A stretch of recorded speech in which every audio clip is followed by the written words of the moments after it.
नमस्कार, आपण पाहताय महाराष्ट्र संध्या न्यूज चॅनेल आवाज महाराष्ट्राचा।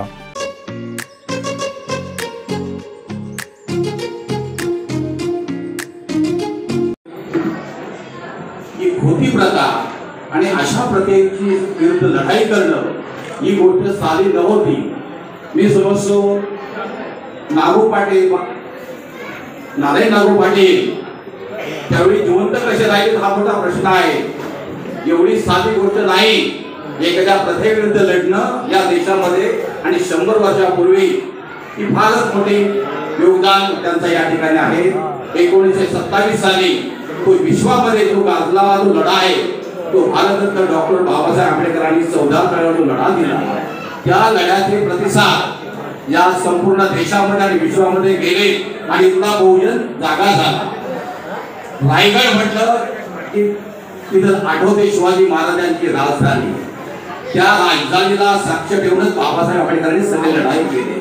बाबासाहेब आंबेडकरांचे जे सहकारी होते ते खरोखरच महान नेते होते, ती देव माणसं होती, अशा महापुरुषांचे जे सहकारी होते त्यांचा जो इतिहास आहे नारायण नागू पाटील आणि ती खोटी प्रथा आहे या ती कोकणामध्ये होती। रायगड, ठाणे आणि रत्नागिरी पूर्वीचं रत्नागिरी आमचं माझं गाव आहे सिंधुदुर्गामध्ये आमच्याकडे सुद्धा खोटीची लढाई झाली, त्याच्यामध्ये कोट मारला गेला आणि ती केस लढवण्यासाठी 14 डॉक्टर बाबासाहेब आंबेडकर 2 वेळा सिंधुदुर्गामध्ये आलेले होते आणि त्यामध्ये जे आरोपी होते ते केवळ आगरीच नव्हते, बहुजन समाजाचे सर्व होते आणि आमच्याकडचे जे आरोपी होते ते जास्त मराठी लोक होते।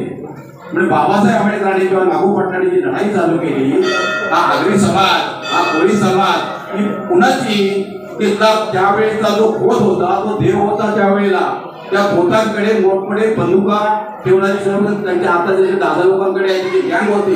जर त्याला आव्हान केलं एखाद्या गोष्टीला तर तो माणूस जिवंतच राहत नसेल। पण आगरी समाजात जन्म घेतलेले बाबासाहेब नारायण नागू पाटील हे वाघ होते खऱ्या अर्थाने।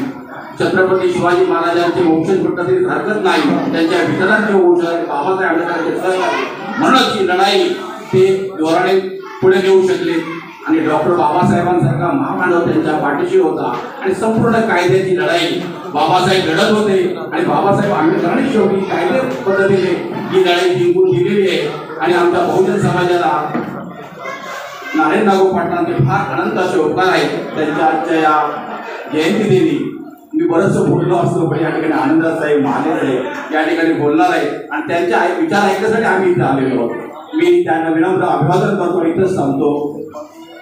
जय हिंद, जय महाराष्ट्र, जय भारत।